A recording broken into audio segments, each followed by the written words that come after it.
There is one book that completely changed my perspective on life, the world, and mental health. And that book is The Power of Now by Eckart Tolle. This book is so transformative that I believe if everyone read it and applied the knowledge from it, the world would be a completely different place. It essentially takes all the major ideas, the core principles of the major philosophies and religions in the world, and creates this practical guide for spiritual enlightenment. And it is so feasible, so easy, that just anyone can do it, and anyone can access the knowledge, the precious knowledge that is in this book. By the way, this is not sponsored at all or anything like that. This is just because this book completely changed my life. And how does it get us to achieve that transformation? Well, it stems from the premise that all of humanity is suffering.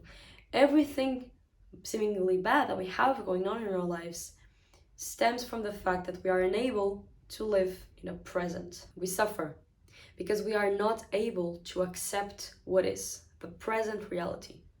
We are either too much in the future by anticipating, by predicting what will happen, therefore being always in this constant state of anxiety, trying to see and to forecast the future events, or we are too much in the past. We drag the change from things that happened, from the remorses that we didn't solve, by the resentments that we still carry to this day. And therefore we are blind. We are unable to be fully in the only thing that exists, which is the present moment. Everything else is an illusion. For me particularly, I was suffering mostly from resentments of my past. I was chained to life events, to things that had happened, and therefore that prevented me from being fully in the present moment. And these things that had happened just managed to exist in my everyday life. I was constantly reliving the things that had happened because I chose to attach my identity to those past events. I was a victim. I was someone that had suffered at the end of another person. I was someone that was still recovering from the trauma that had happened. And those things made sure that I could not let go of the trauma. The identification with the trauma made me unable to let go of it. This book was transformative because it told me in this very brutal way that that was a choice that I was making every day. I was choosing to suffer by identifying with my past pain. And this book really, it doesn't really contain itself. It really goes hard sometimes. And I remember sometimes being offended by, whoa, this thing, this person, this message is really threatening what I am, what I told myself I am, what I tell everyone that I am. This book is telling me that what I tell myself, the story that I tell myself, the identity that I chose to have for myself mostly, dictates my joy, my peace of mind, and my suffering. While I stayed in the identity of a victim, I was consciously creating a reality where I was a victim, where bad things happen, where I suffer because of X, Y, or Z thing that happened.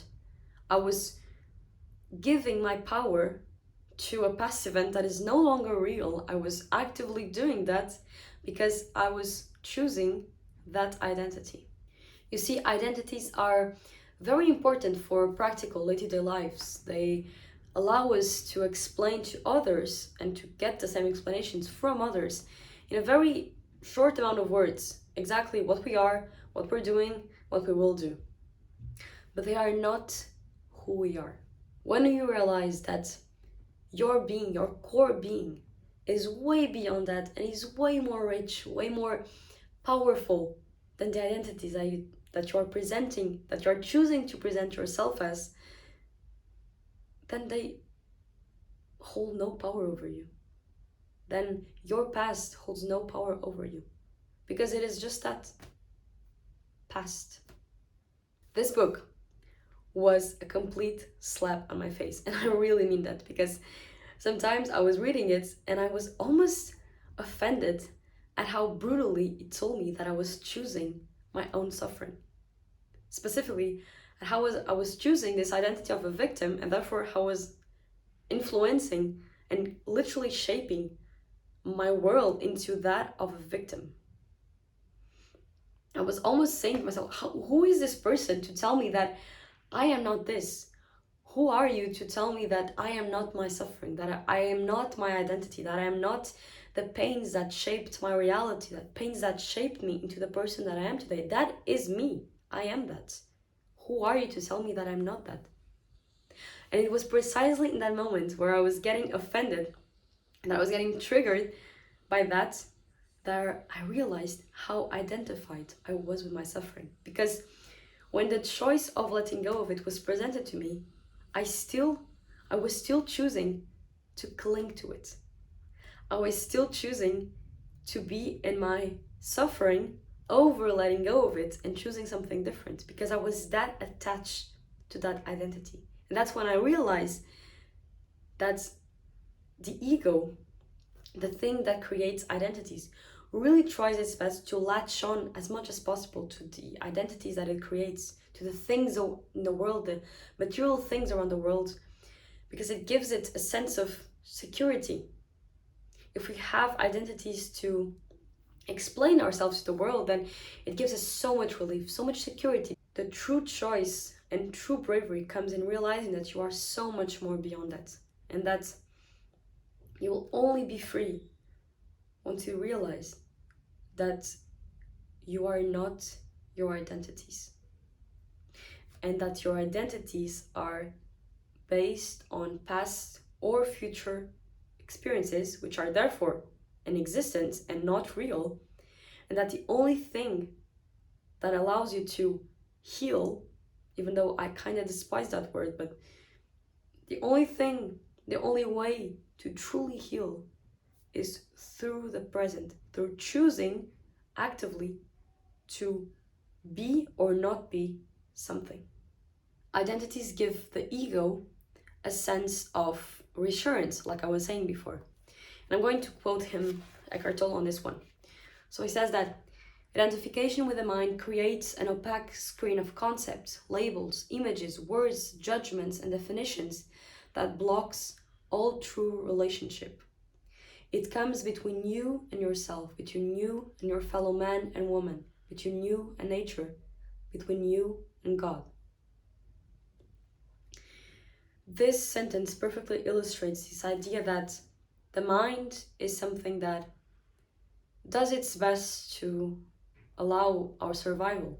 It is, in a way, looking out for our best interest, but it's doing that in a way that does not allow us to be truly fulfilled, because it is essentially in this kind of fight or flight mode, creating scenarios, creating justifications, creating labels and identities for others and for ourselves in order to always be prepared for the next thing that will happen. The solution for all of this is simply awareness.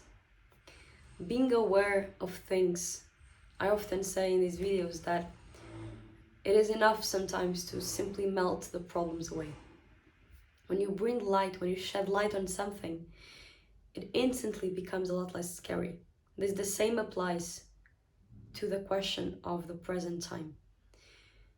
When I'm doing things, I sometimes get lost in my mind, and I realize that I'm thinking of something and there's a lot of noise in my mind. The moment I am aware of that, it instantly dissolves. I am instantly brought back to the present, and I'm instantly well. I instantly realized that the suffering, whatever suffering I was facing, it was just, again, a product of my mind. That I can choose to not be feeling that.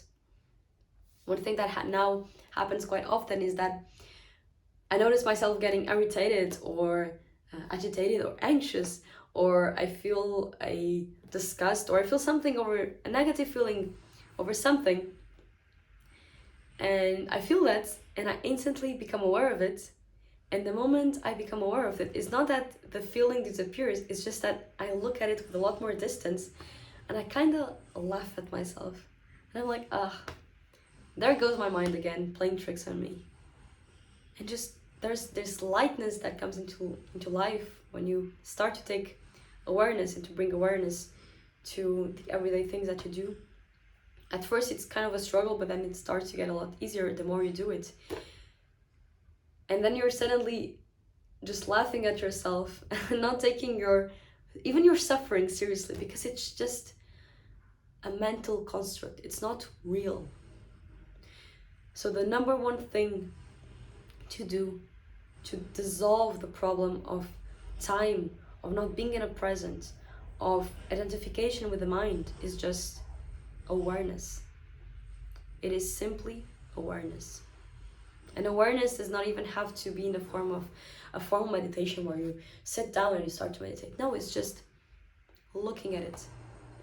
Just seeing for what it is, without judgment, without saying this is bad, this is good, I need to avoid it. It's just, you look at it, just, look at my mind. Look at me being angry at this. It's not that complicated. And coming back to this book changed me because it just is a message of such simplicity in this very honest, raw way. And sometimes that is the hardest thing to listen to, because often we know exactly what we must do. We just